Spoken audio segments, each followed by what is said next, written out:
Tere tulemast minu kanalile. Täna räägime jalgade pesust ja jalgade pesemise tehnikast. Jalgade pesu on jäänud pandeemia ajal tähelepanuta. Isegi Terviseamet ei räägi asjast. Miks? Hiljuti selgus, et eestlased ei oska käsi pesta. Ja mida te arvate, kuidas on lood jalgade pesuga? Päh on. Päh ja veel kord päh. Hügieen jätab soovida. Viirus levib. COVID võib hiilida varvaste vahel eneselegi teadmata ja asi on tõsine. Et Terviseameti viga parandada, annan teile käesolevas videos lühikese jalapesu õppetunni. Jalapesu õpetus koosneb 12 punktist.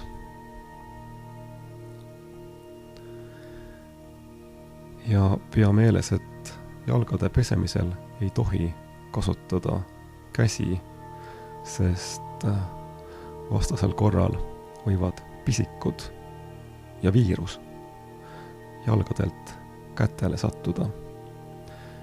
Ning see võib suurendada riski nakatuda. Nii, siit see tuleb.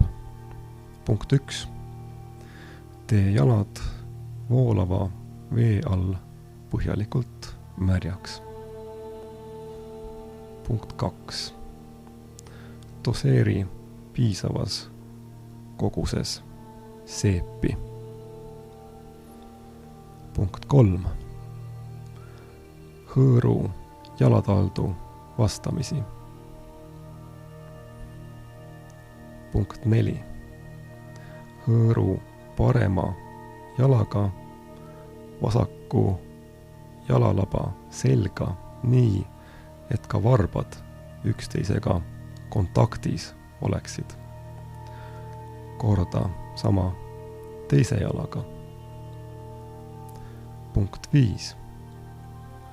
Hõõru jalataldu vastamisi harali varvastega. Punkt 6. Hõõru paremal jalatallal vasaku jala varvaste pealispindu. Korda sama teise jalaga. Punkt 7. Hõõru parema jalaga ringiaid liigutusi tehes vasaku jala suurt varvast. Korda sama teise jalaga. Punkt 8. Hõõru ringjate liigutustega parema jala varbaotsi vasakul jalatallal.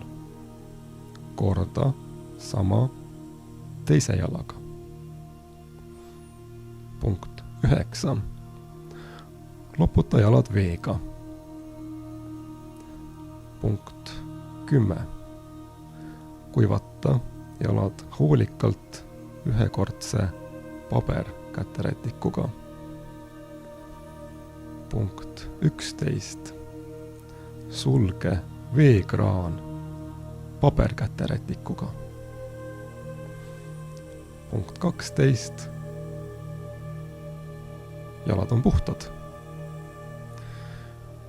Kogu jalgade pesemise protseduur kestab umbes 40–60 sekundit.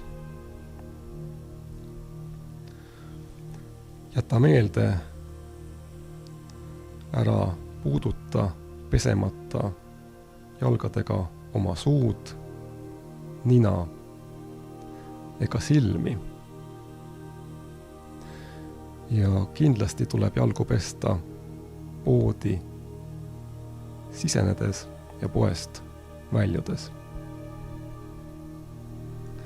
Nüüd, kui te teate kedagi, kellel on pesemata või haisvad jalad või kahtlustate kedagi räpaste jalgadega isikuga kontaktis olemises, siis selle kohta saate anda anonüümse vihje läbi vastava Google'i rakenduse. Rakenduse kaudu saate ka ise teada, kas läheduses võib viibida räpaseid isikuid. Kõik Google'i rakendused on 100% anonüümsed ja loomulikult turvalised. Seda infot ei saa riik, rakenduse tootja, telefonitootja ega ükski teine rakenduse kasutaja. No peale Google'i loomulikult. Hoia vahet, aita peatada viirus, hooli endast ja teistest, pese jalad.